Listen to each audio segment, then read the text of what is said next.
Shalom anak muda, apa kabar hari ini? Saya berharap selama seminggu ini kita melakukan semua yang terbaik. Sebelum kita memulai ibadah kita pada malam hari ini, mari kita berdoa.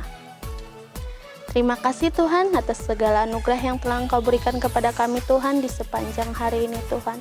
Sehingga pada malam hari ini Tuhan kami dapat ibadah. Tuhan, semoga kiranya Engkau senantiasa hadir di tengah-tengah ibadah kami Tuhan. Engkau berkati kami Tuhan dan Engkau buka hati kami untuk menerima firman-Mu dan menjalankan perintah-Mu. Terima kasih Tuhan, haleluya, amin. Selamat beribadah, Tuhan Yesus memberkati. Salam teman-teman yang dikasihi dalam nama Tuhan Yesus. Pada malam hari ini mari kita mempersiapkan hati kita. Mari kita berikan hati kita untuk Tuhan. Kita percaya bahwa dimanapun kita berada, Tuhan senantiasa menyertai kita. Kita percaya bahwa kuasa Tuhan tidak terbatas untuk menolong, untuk menyertai semua kita. Amin. Mari kita angkat pujian ini. Kita percaya bahwa pujian ini memberikan kekuatan pada setiap kita. Amin. Terima kasih Tuhan. Ini hidup kami Tuhan bagimu. Terima kasih Tuhan. Haleluya.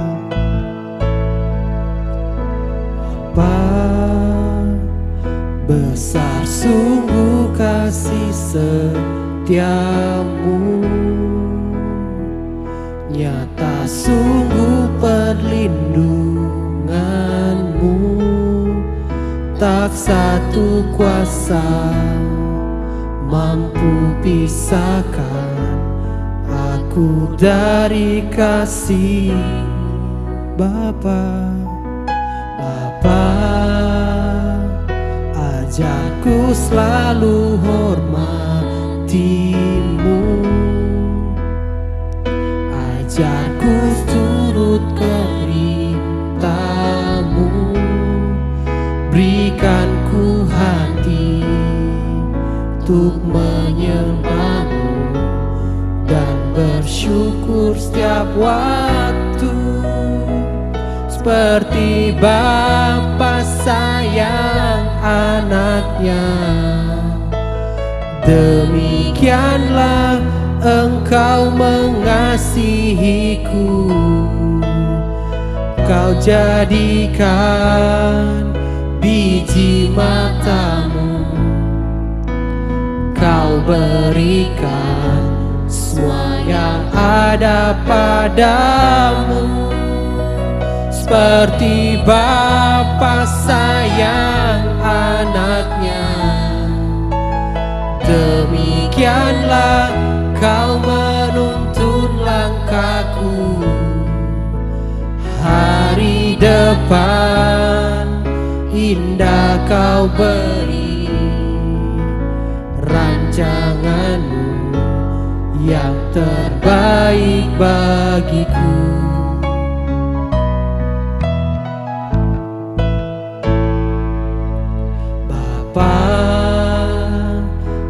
Ajarku selalu hormatimu, ajarku selalu urut perintahmu, berikan ku hati untuk menyembahmu dan bersyukur setiap waktu. Seperti Bapa sayang anaknya, demikianlah Engkau mengasihiku. Kau jadikan biji matamu, Kau berikan semua yang ada padamu. Seperti Bapa sayang anaknya, demikianlah Kau menuntun langkahku. Hari depan indah Kau beri, rancangan-Mu yang terbaik. Seperti Bapa seperti Bapa sayang anaknya, demikianlah kau menuntun lehiku. Kau jadikan biji matamu, kau berikan semua yang ada padamu. Seperti Bapa sayang anaknya, demikianlah kau menuntun langkahku. Hari depan indah kau beri, rancanganmu yang terbaik bagiku. Hari depan indah kau beri, rancanganmu yang terbaik bagiku. Hari depan indah kau beri, rancanganmu yang terbaik bagiku. Oh, haleluya. Kami bersyukur, terima kasih Tuhan, Engkau baik, Engkau baik. Yesus, Yesus, sebab Kau yang layak disembah, Kau yang layak ditinggikan. Kemuliaan bagi nama-Mu, kami memuji-Mu, sebab Kau anugerah terbesar. Haleluya. Lawat setiap kami Tuhan, lawat setiap kami Tuhan. Dimanapun kami berada, kami percaya kuasa-Mu mengalir bagi setiap kami. Roh Kudus, jamah setiap kami. Haleluya. Terima kasih Yesus, kuasa-Mu besar bagi setiap kami. Roh Kudus, haleluya. Terima kasih Tuhan, kuasa-Mu terbesar. Kami percaya setiap kuasa-Mu Tuhan, setiap janji-Mu bagi kami. Haleluya. Terima kasih Tuhan.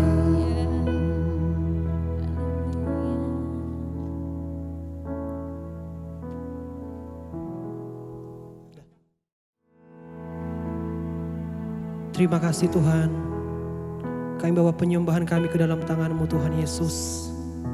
Sebab kami percaya setiap janji-janji-Mu Tuhan adalah janji yang benar nyata dalam hidup kami Tuhan. Ini hati kami Tuhan, biarlah Engkau jamah Tuhan.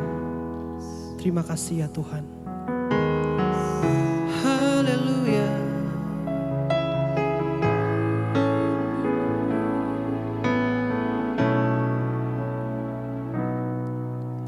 Sungguh besar setiamu,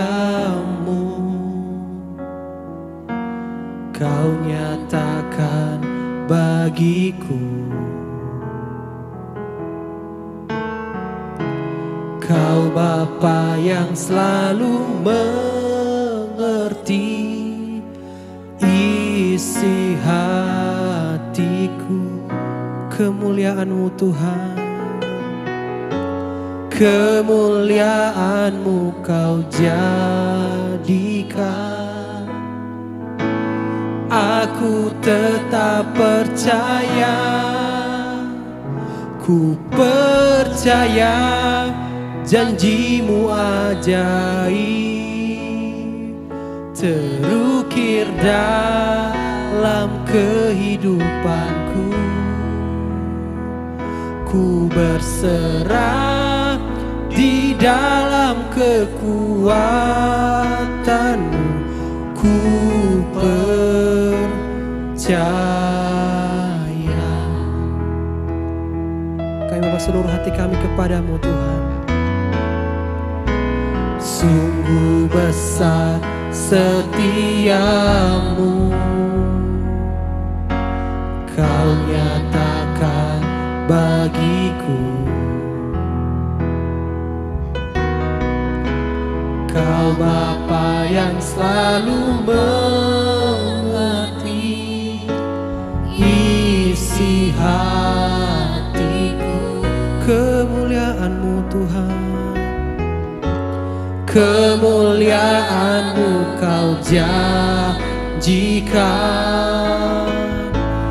Aku tetap, sama-sama katakan, ku percaya janji-Mu ajaib terukir dalam kehidupanku.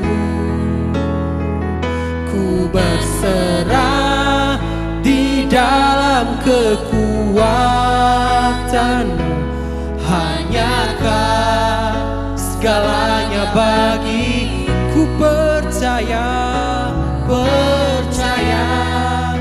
janji-Mu ajaib terukir dalam kehidupanku. Ku berserah di dalam kekuatan-Ku. Ku percaya, tak akan ku takut, tak akan ku takut, tak akan ku gentar. Kaulah imanku, Kaulah Tuhanku, tak akan ku ragukan kebaikan-Mu di hidupku. Ku percaya janji-Mu ajaib terukir dalam kehidupanku. Ku berserah di dalam kekuatan-Mu, hanya Kau segalanya bagi. Semua yang percaya Tuhan katakan, ku percaya janji-Mu ajaib terukir dalam kehidupanku. Ku berserah di dalam kekuatan-Mu, ku percaya. Sekali lagi sama-sama katakan bagi Tuhan, ku percaya janji-Mu ajaib terukir dalam kehidupanku. Ku berserah di dalam kekuatan-Mu, hanya Kau segalanya bagi. Amin, haleluya. Ku percaya janji-Mu ajaib terukir dalam kehidupanku. Ku berserah di dalam kekuatan-Mu, ku percaya. Kami berserah, ku berserah di dalam kekuatan-Mu, ku percaya. Sekali lagi yang percaya Tuhan katakan, ku berserah di dalam kekuatan-Mu, ku percaya. Haleluya, haleluya, haleluya.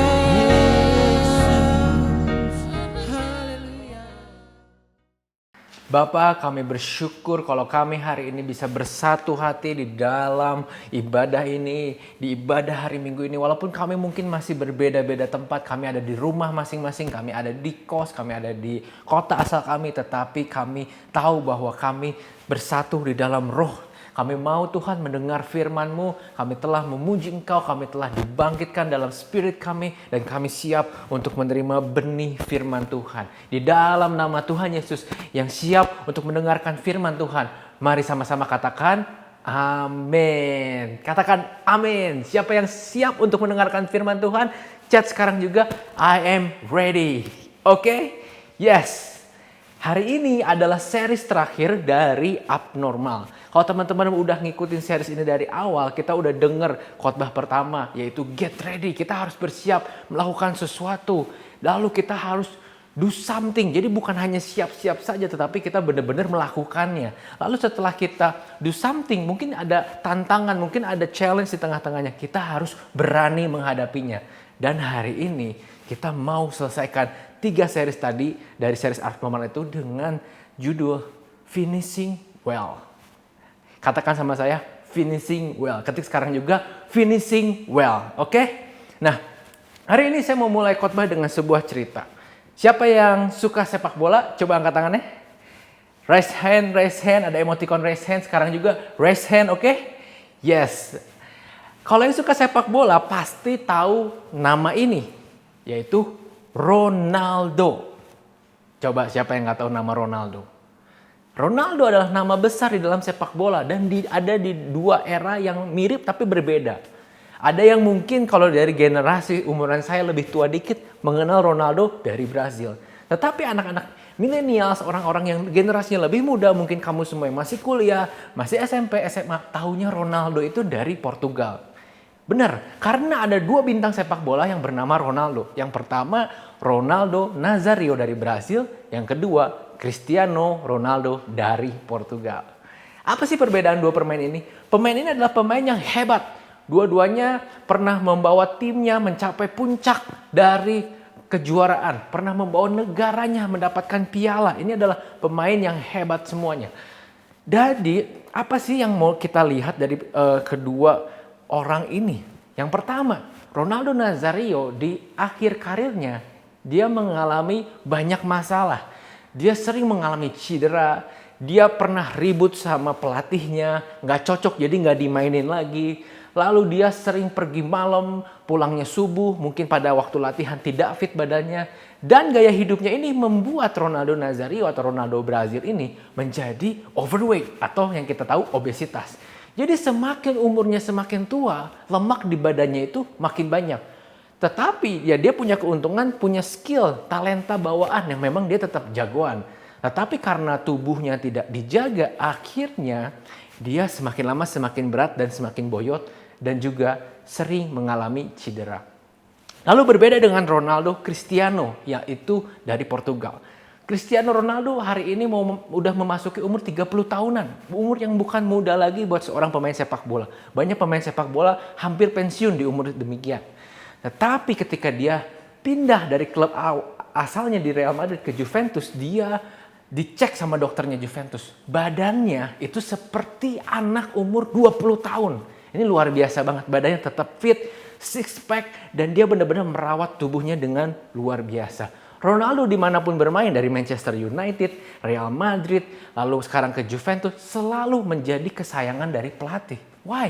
Ya karena Ronaldo Cristiano selalu memberikan yang terbaik. Dia menjaga fisiknya, dia bermain selalu di puncak kemampuannya, dia nggak pernah asal-asalan dalam bermain.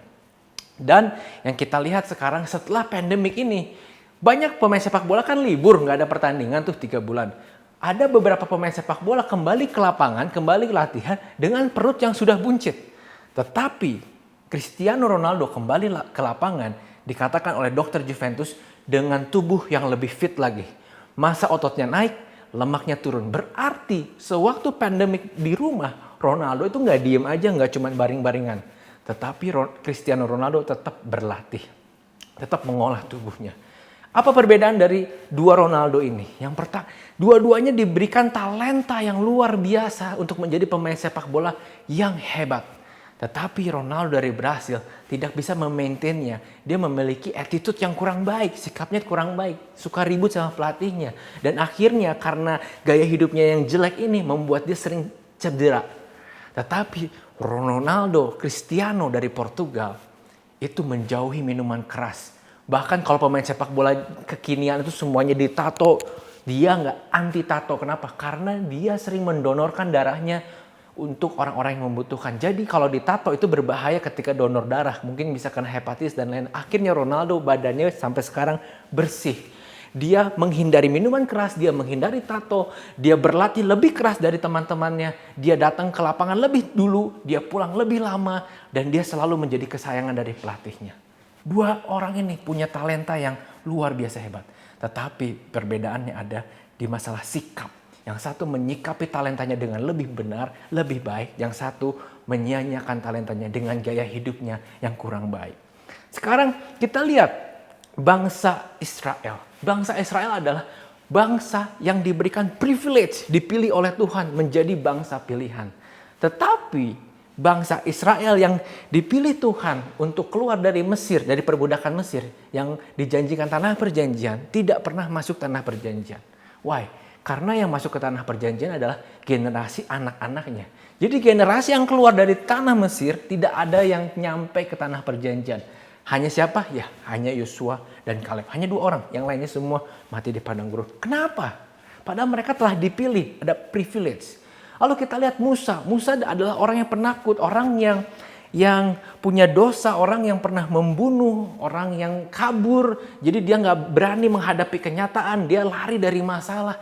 Tetapi Tuhan pilih dia untuk jadi pemimpin. Tetapi kita tahu, walaupun Musa telah dipilih untuk menjadi pemimpin, membawa bangsa Israel dari tanah Mesir ke tanah perjanjian, Musa tidak dapat memasuki tanah perjanjian. Sama seperti Ronaldo, dipilih, diberikan talenta oleh Tuhan, tetapi perbedaannya dari menyelesaikannya. Bangsa Israel dan Musa tidak finish dengan baik. Lalu apa sih yang membuat Musa dan bangsa Israel ini tidak dapat masuk ke tanah perjanjian? Kenapa mereka tidak bisa finish? Kenapa mereka tidak bisa selesaikan tugasnya dengan baik? Padahal mereka udah capek-capek, mereka udah bersiap-siap, udah get ready. Akhirnya mereka do something. Musa angkat tongkatnya, pukul tongkatnya. Akhirnya laut terbelah. Lalu dia berani menghadapi bangsa yang tegar tengkuk. Dia berani masuk kemanapun Tuhan suruh. Tetapi walaupun dia udah get ready, do something dan menjadi be courage atau berani. Tetapi tetap Musa dan bangsa Israel, generasi keluar dari Mesir, tidak dapat masuk tanah perjanjian. Hari ini saya mau bahas 3 hal yang jangan sampai kita lakukan karena ini membuat Musa tidak dapat memasuki tanah perjanjian. Kita baca ayatnya di Bilangan 20 ayatnya yang ke-11. Bilangan 20 ayat yang ke-11. Dikatakan di sana, sesudah itu Musa mengangkat tangannya lalu memukul bukit batu itu dengan tongkatnya 2 kali. Maka keluarlah banyak air sehingga umat itu dan ternak mereka dapat minum. Seperti tidak ada kesalahan di dalam ayat ini. Tetapi teman-teman harus baca dulu ayat sebelumnya. Ayat 7, Tuhan berfirman kepada Musa, ambillah tongkatmu itu dan engkau Harun kakakmu harus menyuruh umat itu berkumpul. Katakanlah di depan mata mereka kepada bukit batu itu supaya diberi airnya. Demikianlah engkau mengeluarkan air dari bukit itu bagi mereka dan memberi minum umat itu serta ternaknya. Nah, ada yang beda nggak? Ada yang beda. Kenapa? Karena Tuhan bilang, katakanlah ke batu itu untuk mengeluarkan air. Atau dalam bahasa Inggrisnya, as the people watch, speak to the rock over there and it will pour out its water. Jadi Musa diperintahkan suruh bilang ke batu itu, keluarkan air. Tapi Musa pukul 2 kali dengan marah. Kenapa dia akhirnya menjadi emosi? Kenapa dia, kalau kita lihat di ayat 11, kenapa dia menjadi sombong rohani? Kita lihat di ayat yang ke-10, Musa bilang gini, bayangkan ya, ketika Musa dan Harun telah mengumpulkan jemaah itu di depan bukit batu itu, berkatalah ia kepada mereka, dengarlah kepadaku hai orang-orang durhaka, apakah kami harus mengeluarkan air bagimu dari bukit batu ini? Jadi ini konteksnya pada saat itu, bangsa Israel sampai di padang gurun Zin. Lalu bangsa itu kehabisan air, bangsa itu nggak bisa minum dan marah sama Musa. Kenapa kamu bawa kita jauh-jauh dari Mesir yang ada air, yang ada bisa makan, walaupun diperbudak, ke tempat ini, padang gurun yang akhirnya tidak ada air. Dan akhirnya Musa dikatakan begitu, dia emosinya kepancing. Dan akhirnya saya bilang Musa menjadi sombong atau merasa berkuasa. Padahal Tuhan yang perintahkan Musa untuk mengeluarkan air dari batu. Tetapi Musa bilang gini kepada orang-orang itu. Ketika Musa dan Harun mengumpulkan jemaah itu di depan bukit batu, berkatalah Musa kepada orang-orang itu, dengarlah kepadaku hai orang-orang durhaka.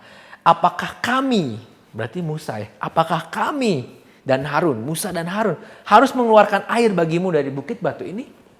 Jadi Musa merasa apa? Karena emosinya dia merasa bisa mengeluarkan air. Dan akhirnya dia pukul batunya. Marah dia. Nah, emosi ini yang akhirnya membuat Musa melakukan dosa di hadapan Tuhan. Yang pertama emosi. Yang kedua kurang percaya. Kenapa kurang percaya? Tadi kita lihat di ayat yang ke-8. Ambillah tongkatmu tapi gak dipukulin. Ambillah tongkat, suruh pegang. Panggil seluruh umat. Kumpulin, suruh pada lihat. Lalu kamu bicara kepada batu itu. Batu, keluarin air. Apa yang dilakukan oleh Musa? Dia ketok batunya 2 kali.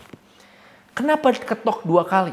Ini ada ceritanya. Kalau teman-teman pernah baca Alkitab sampai beres, pasti pernah menemukan kisah yang sama. Ini kan di Bilangan, ada kisah lagi di Keluaran 17. Kalau ini padang gurun Zin pakai Z, yang di Keluaran 17 itu padang gurun Sin pakai S. Tempatnya mirip, kejadiannya mirip. Di padang gurun ini bangsa Israel sama-sama mengalami kekeringan dan sama-sama mengeluh kepada Musa. Tetapi yang di Keluaran 17, waktu itu Tuhan suruh gini ke Musa, pukulkan tongkatmu 1 kali maka air akan keluar. Dan Musa pukul, beneran keluar. Tetapi akhirnya terjadi lagi kejadian yang mirip, yang sama di padang gurun Zin. Dan akhirnya ketika Tuhan bilang cukup katakanlah ke batu itu untuk mengeluarkan air. Musa berpikir, dulu kan pukul, sekali keluar air banyak. Tapi pada waktu itu akhirnya air tetap kurang. Gimana kalau saya pukul aja 2 kali? Siapa tahu airnya lebih banyak. Nah, emosi dan kurang percaya terhadap perintah Tuhan yang menjadikan Musa bersalah di hadapan Tuhan. Jadi mungkin ada teman-teman yang berpikir, oh Tuhan gitu amat ya. Musa kan udah nurut, tadinya nggak mau, akhirnya jadi mau membawa bangsa yang susah diatur ini menyampai untuk keluar dari Mesir. Kenapa sih Musa sampai dihukum segitunya? Kenapa Tuhan tega banget? Karena memang kesalahan Musa itu besar dalam hal ini. Pertama dia emosi. Dia emosi kepada bangsa yang dia pimpin, yang sering mengeluh. Akhirnya dia capek. Dan akhirnya dia kurang percaya. Nah, kita lihat apa yang salah dari Musa di sini adalah sama, attitude-nya salah. Pekerjaannya selesai, tetapi dengan attitude yang salah. Saya mau bilang di sini, mungkin kita hari ini di rumah memiliki tugas atau tanggung jawab dan kita mungkin melakukannya.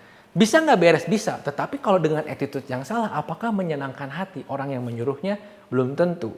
Misalkan teman-teman disuruh oleh papa teman-teman, tolong dong potongin rumput di depan. Rumputnya sudah panjang. Tetapi teman-teman ketika motong rumput itu sambil mukanya nggak happy, mukanya cemberut. Rumput beres sih. Rumput selesai rapi. Pohon rapi. Mungkin bahkan yang harusnya nggak dipotong, kamu potong semua karena kesel gitu disuruh potong rumput panas-panas. Dan ketika lapor kepada papa kalian yang menyuruh potong rumput, gimana sikap papa kalian? Kalau kalian lapor dengan, "Pah, beres tuh rumput." Apakah papa kalian akan senang? Belum tentu. Kenapa? Karena tugasnya beres, tetapi dengan attitude yang salah. Hari ini saya mau bilang gini, attitude itu adalah kunci untuk melakukan tugas bukan sekedar benar, tetapi dengan cara yang benar. Zig Ziglar pernah mengatakan, "It is your attitude, not your aptitude that determines your altitude." Sekarang saya ulangi lagi, Zig Ziglar pernah menyatakan, "It is your attitude, not your aptitude that determines your altitude. Artinya apa? Attitude Anda semua yang bukan bakat Anda atau aptitude Anda yang menentukan ketinggian saudara atau altitude saudara.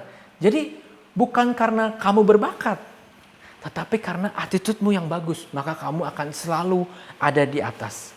Nah, jadi attitude adalah sesuatu hal yang penting yang kita miliki. Kita mungkin punya bakatnya, kita mungkin punya talentanya, kita mungkin adalah orang pilihan Tuhan, kita mungkin orang yang dipilih Tuhan untuk diselamatkan. Tetapi untuk mencapai garis akhir dari keselamatan, dibutuhkan sikap atau attitude yang benar dalam menghidupi keselamatan yang Tuhan berikan. Thomas Jefferson pernah mengatakan, "Nothing can stop someone with the right mental attitude from achieving his goal. But nothing on earth can help someone with the wrong mental attitude." Jadi gak ada yang bisa mencegah orang yang attitude-nya bagus untuk mencapai mimpinya. Tetapi di dunia ini gak ada yang bisa menolong orang yang attitude-nya jelek untuk bisa berhasil, itu gak ada. Jadi mungkin hari ini kamu semua adalah seperti saya, adalah orang pilihan Tuhan. Orang yang telah diselamatkan, orang yang telah mendapatkan privilege seperti Musa dan bangsa Israel. Mungkin kita semua hari ini telah bersiap-siap. Kita kan bulan lalu diajarkan bahwa Tuhan tidak pernah meninggalkan kita. Tuhan memilih kita. Dan akhirnya bulan ini kita belajar sebagai manusia kita bersiap. Kita melakukan sesuatu dan akhirnya kita berani menghadapi tantangan dalam melakukan sesuatu. Tetapi apakah kita dapat menyelesaikannya dengan baik atau tidak? Itu tergantung attitude kita ketika kita melakukan sesuatu. Kenapa sih Musa bisa sampai emosi dan akhirnya kurang percaya kepada Tuhan? Karena Musa memimpin bangsa yang banyak komplain, bangsa yang banyak kritik. Dan hari ini kita hidup di zaman yang mirip sama Musa. Kenapa? Karena kita hidup di hari ini di mana orang-orang di sekitar kita itu criticize more than appreciate. Lebih sering kritik kan daripada memuji kita. Waktu kita salah itu dikritiknya hajar mati-matian. Setuju? Ada yang setuju? Kalau yang setuju katakan setuju di kolom chat. Kita lakukan salah, dikritik, kita lakukan benar, juga mungkin dicari kesalahannya. Jadi mereka itu mencari kesalahan kita, bukan mencari kebenaran kita dan akhirnya dipuji. No, hari-hari ini kita hidup di zaman yang mirip seperti Musa pada waktu itu. Hidup dengan orang-orang yang lebih banyak mengkritik daripada mengapresiasi. Kita hidup di zaman yang orang itu mencari kesalahan dari setiap apapun yang kita perbuat. Kita nyumbang orang yang berkebutuhan. Dibilang sok kaya. Kita nggak nyumbang orang yang membutuhkan. Dibilang pelit. Jadi apapun yang kita lakukan di mata mereka salah. Itulah netizen, bener. Kalau yang jawab netizen, bener. Netizen kan kayak gitu. Mungkin kita di Instagram kita melakukan hal yang baik, yang positif. Tapi kalau netizen, di mata netizen selalu salah. Selalu menjadi haters. Kita hidup di zaman orang-orang ini mengetahui kita ketika kita jatuh. Tetapi mereka jealous ketika kita berhasil. Mereka iri ketika kita berhasil. Mereka iri dengan kesuksesan kita. Mereka iri dengan keberhasilan yang kita capai. Nah, jangan sampai karena kita hidup di zaman yang mirip seperti Musa waktu memimpin bangsa Israel, kita terpancing emosinya dan kita juga menjadi kurang percaya kepada Tuhan. Tetapi kita harus dinginkan hati. Kita mau fokus kita terus kepada Tuhan dan menghormati kekudusan Tuhan. Karena hal ketiga yang membuat Musa dihukum oleh Tuhan adalah ini. Dia tidak menghormati kekudusannya Tuhan. Dikatakan di ayat 12. Tetapi Tuhan berfirman kepada Musa dan Harun. Karena kamu tidak percaya kepadaku dan tidak menghormati kekudusanku di depan mata orang Israel. Itulah sebabnya kamu tidak akan membawa jemaah ini masuk ke negeri yang akan kuberikan kepada mereka. Ups. Hanya karena Musa emosi. Hanya karena Musa tidak melakukan tugas yang diperintahkan oleh Tuhan sekali aja dengan benar. Akhirnya Musa menerima hukuman ini. Kenapa sih Musa dianggap melanggar kekudusannya Tuhan? Batu itu, yang dimana batu itu akhirnya mengeluarkan air, melambangkan Kristus. Ini dicatat oleh Paulus di 1 Korintus 10 ayat 4. Dimana ketika dari batu keluar air itu adalah minuman rohani. Kenapa? Karena dengan mujizat itu terjadi. Ketika kita bangsa Israel makan makanan mana yang turun dari atas, disebut itu adalah makanan rohani. Kenapa? Karena Tuhan yang membuatnya. Tuhan yang memberikan kepada bangsa itu. Dan batu itu siapa sih? Batu itu melambangkan Yesus Kristus, batu karang yang teguh. Makanya ketika Musa memukul batu itu yang mana Tuhan mau melakukan mujizat lewat batu itu, dianggaplah Musa melanggar kekudusannya Tuhan.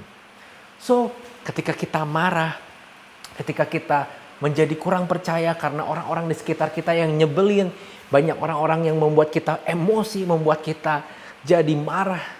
Ingat, jangan sampai kita melanggar kekudusannya Tuhan. Jangan sampai kita marah berlarut-larut. Karena firman Tuhan bilang, kalau kita marah, jangan biarkan marah kita itu sampai besok. Tetapi ketika matahari terbenam, sudah surutlah marah kita. Karena kita nggak bisa seumur hidup setelah jadi orang Kristen itu nggak marah, itu sulit sekali. Tetapi saya mau katakan kepada teman-teman semua bahwa ketika kita percaya kepada Tuhan, kita udah capek-capek, siap-siap, kita udah melakukan sesuatu, kita udah berani melakukan sesuatu, kita harus finish dengan baik, dengan attitude yang baik, kita bisa finish. Lalu apa hal yang membuat bangsa Israel yang keluar dari tanah Mesir tidak dapat mencapai tanah perjanjian? Saya akan bahas dengan cepat. Ada 5 hal. Yang pertama, bangsa ini rakus atau menginginkan hal yang jahat. Ini ada di 1 Korintus. 1 Korintus ayatnya yang ke-10. 1 Korintus pasal 10 ayat 6 mengatakan gini. Semuanya ini telah terjadi sebagai contoh bagi kita untuk memperingatkan kita supaya jangan kita menginginkan hal-hal yang jahat seperti yang telah mereka perbuat. Hal-hal jahat apa sih kalau kita lihat konteks ini relate-nya itu ke Bilangan 11 ayat 4. Di mana mereka dikasih mana gratis setiap hari masih minta daging. Akhirnya Tuhan kirimkan burung puyuh berjatuhan di depan mereka, tetapi mereka rakus, mereka serakah. Akhirnya mereka makan burung itu hidup-hidup dan akhirnya mereka semua mati kena penyakit. Nah, apa yang kita bisa pelajari? Jangan rakus jadi orang. Karena Tuhan tidak suka orang yang rakus. Yang kedua, bangsa Israel menyembah berhala. Ketika Musa ada di Gunung Sinai bertemu dengan Tuhan, lagi memahat loh batu 10 perintah Allah, bangsa itu nggak sabar untuk menunggu Musa turun. Dan akhirnya mereka meminta Harun untuk membuat lembu emas. Dan itu membuat Tuhan sangat marah kepada bangsa Israel. Yang ketiga ada di ayat 8 1 Korintus 10, yaitu percabulan dengan perempuan Moab. Bukan hanya percabulannya yang Tuhan gak suka, tetapi ketika orang-orang Israel kawin dengan perempuan Moab atau melakukan seks terlarang dengan perempuan Moab punya Allah atau berhala yang akhirnya bangsa Israel itu diajak menyembah berhalanya mereka. Dan ini membuat Tuhan marah. Yang keempat, bangsa Israel mencobai Tuhan. Mereka mempertanyakan kenapa harus dibebaskan dari Mesir untuk mati kelaparan dan kehausan di padang gurun. Mereka gak percaya oleh janji dan pemeliharaan Tuhan. Jadi mereka akhirnya mati dipatuk ular. Banyak banget yang mati. Lalu yang kelima, ini yang paling sering dilakukan oleh bangsa Israel. Komplain. Ayat 10, 1 Korintus 10 ayat 10. Dan janganlah bersungut-sungut seperti yang dilakukan oleh beberapa orang dari mereka, sehingga mereka dibinasakan oleh malaikat maut. Ini adalah cerita tentang Bani Korah. Mereka menggerutu, bersungut-sungut. Mereka iri hati. Mereka adalah orang Lewi. Sebenarnya mereka adalah penyanyi, pemazmur yang diberikan privilege untuk bisa dekat kepada mesbah. Bisa dekat kepada kemah pertemuan di mana hadirat Allah ada. Orang-orang di luar orang Lewi itu cuma bisa nitip doa. Nitip apapun yang dilakukan oleh orang-orang Lewi untuk ibadah mereka pada perjanjian lama. Si Bani Korah ini udah punya privilege. Dia dipilih oleh Tuhan khusus untuk menyanyi, untuk melayani di dalam kemah pertemuan. Tetapi mereka iri sama kepemimpinan Musa. Mereka berpikir, kenapa Musa merasa diri lebih hebat? Kenapa engkau meninggikan diri? Kenapa engkau yang jadi pemimpin? Saya juga orang Lewi, saya juga bisa memimpin. Dan akhirnya Tuhan marah karena komplain ini. Karena mereka menggerutu, mereka bersungut-sungut karena iri hatinya. Dan akhirnya Bani ini ditelan bumi karena dihukum oleh Tuhan. Ini sangat mengerikan kalau kita baca kisahnya di Bilangan 16 ayat 41 sampai dengan 49. So, Ada nggak yang pernah kita lakukan hari-hari ini di tengah krisis, di tengah orang yang nyinyirin kita, di tengah kehidupan kita saat-saat ini? Apakah kita pernah seperti Musa yang emosi dan akhirnya karena emosi, karena marah, akhirnya menjadi kurang percaya kepada firman Tuhan dan akhirnya kalau kita kurang percaya sama Tuhan, ketika kita kurang beriman kepada Tuhan, kita berdosa terhadap kekudusannya Tuhan. Kenapa? Karena Tuhan itu Allah yang kudus, Allah yang benar. Kalau kita nggak percaya sepenuhnya sama Tuhan, kita berdosa di hadapan Tuhan.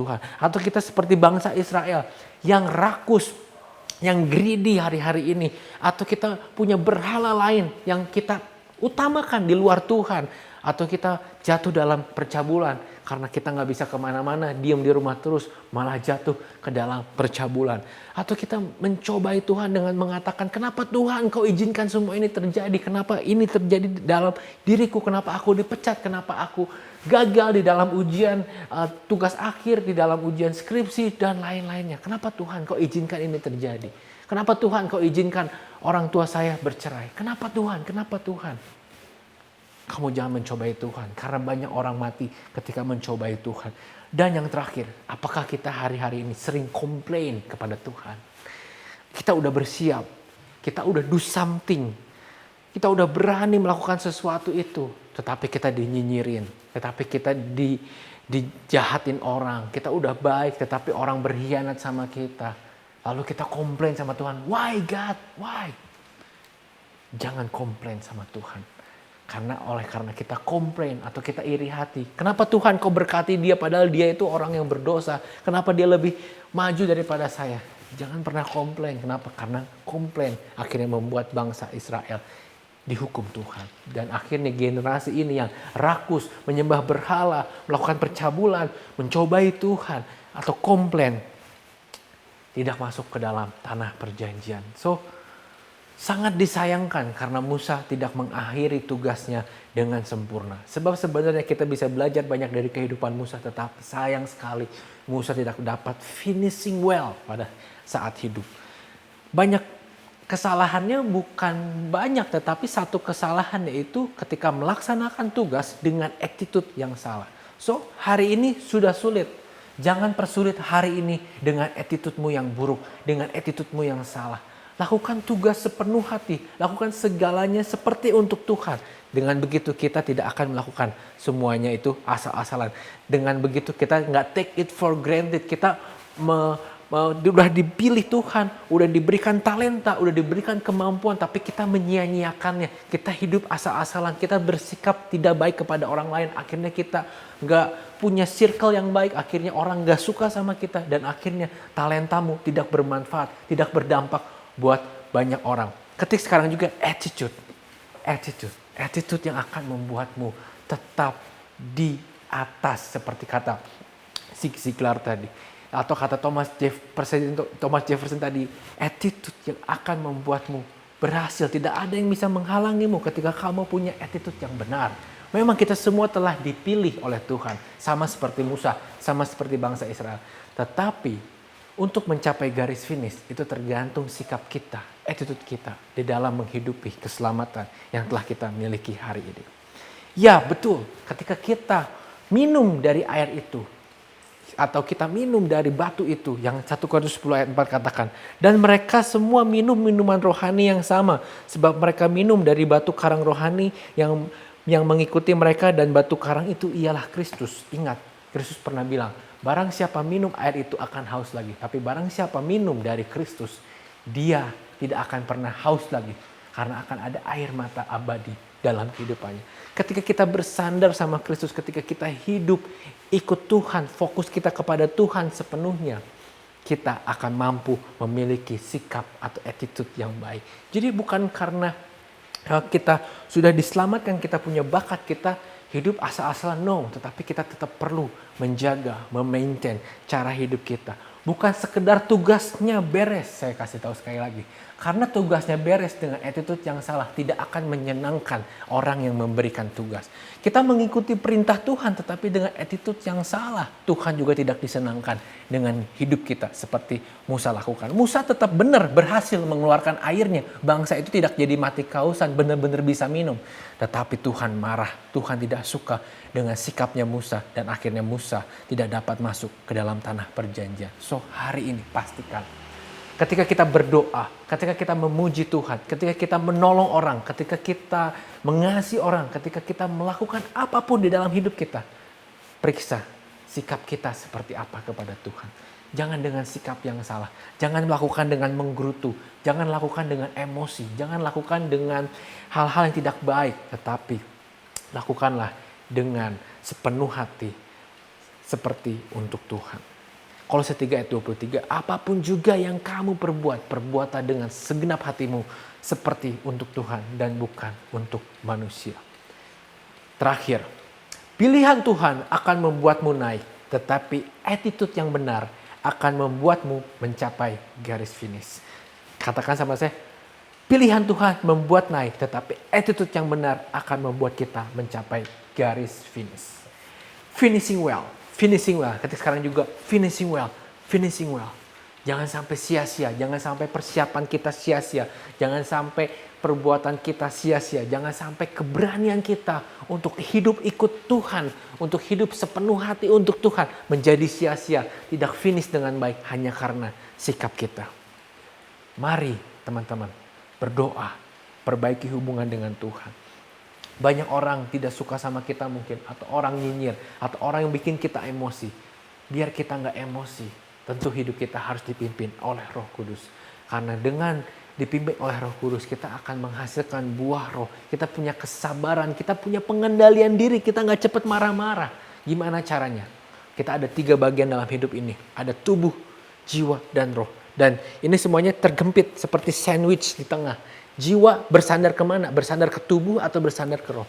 Kalau jiwa kita bersandar kepada roh, maka hidup kita akan dipimpin Roh Kudus. Maka hidup kita akan memiliki pengendalian diri. Maka hidup kita akan memiliki kasih yang nyata seperti kasih Kristus kepadamu yang telah mati untuk kamu, untuk menebus dosamu dan saya pada saat kita masih berdosa. Hari ini kalau yang baru mendengar berita ini, percayalah kepada Tuhan. Percayalah kepada Yesus Kristus Tuhan yang hidup. Amin. Mari kita tutup ibadah ini. Mari kita tundukkan kepala. Mari kita teduhkan hati. Kita mau berdoa menutup firman hari ini. Bapa, kami berdoa Tuhan. Biarkan kami Tuhan mampu melakukan sesuatu kreativitas di tengah pandemik ini. Tetapi kami juga mau menyelesaikan dengan baik. Kami mau finish dengan baik. Kami gak mau asal-asalan hidup Tuhan. Kami gak mau take it for granted apa yang telah Kau berikan pada kami. Talenta, kemampuan, pekerjaan, kuliah, karir, apapun yang telah Kau berikan Tuhan. Kami mau melakukannya dengan sepenuh hati. Dengan attitude yang baik. Dengan sikap yang baik. Agar itu menyenangkan hatimu dan juga membuat orang-orang di sekitar kami mendapatkan berkat dari perbuatan kami. Kami mohon Tuhan, kami mau tingkatkan kehidupan rohani kami. Kami mau jiwa kami dipimpin oleh roh, tidak dipimpin oleh daging. Biar kami memiliki pengendalian diri, penguasaan diri sehingga kami gak mudah emosi, sehingga kami melakukan dosa di hadapan-Mu. Kami gak menjadi tidak percaya kepada firman-Mu sehingga kami melanggar kekudusan-Mu. Tetapi biarkan kami penuh dengan Roh Kudus. Biarkan hidup kami lurus di mata-Mu. Biarkan hidup kami penuh dengan kasih karena kami percaya Roh-Mu hidup di dalam kami dan kami sanggup melakukannya di dalam nama Tuhan Yesus. Yang percaya mari katakan amin. Amin. God bless you. Shalom Youth, apa kabar malam hari ini? Saya percaya setelah mengikuti rangkaian ibadah dari awal sampai akhir, kita semua menikmati kebaikan dan anugerah Tuhan, amin. Dan saya percaya juga kita bisa fellowship satu dengan lain dengan rekan-rekan baik dari chat. Dan saya percaya hari ini semua menikmati kebaikan dan anugerah Tuhan. Yang diberkati boleh chat, diketik di kolom chat, katakan saya diberkati. Dan hari ini sebelum kita menutup ibadah kita pada malam hari ini, saya mau menyampaikan, mendorong kita untuk semua rekan-rekan muda tergabung dalam komsel-komsel yang ada. Karena saya percaya menghadapi setiap pandemi ini, keadaan abnormal ini, kita butuh Tuhan. Hanya kemampuan Tuhan yang memampukan kita menghadapi setiap tantangan kehidupan. Mari teman-teman mau dimuridkan dan bangun kehidupan kerohanian kita supaya kita menikmati penyertaan dan kekuatan yang baru dari Tuhan. Mari teduhkan hati kita bersatu dalam doa. Kami ucap syukur Tuhan buat malam hari ini kesempatan kami bisa berkumpul bersama walaupun secara online. Kami percaya adanya kehangatan, anugerah, dan kasih setia Tuhan di tengah-tengah ibadah youth kami malam hari ini. Kami berdoa secara khusus buat setiap rekan-rekan yang sudah mengambil bagian dalam pelayanan, dalam mempersiapkan ibadah online hari ini. Berdoa juga untuk teman-teman yang sudah mempersiapkan ibadah praise and worship. Tim semuanya Tuhan memberkati, bahkan hamba-Mu yang menyampaikan isi hati Tuhan, Tuhan mengurapi dan memberkati. Dan sebentar Tuhan, kami berdoa juga secara khusus buat rekan-rekan kami yang menghadapi masalah, tantangan kehidupan. Kami berdoa secara khusus bagi mereka.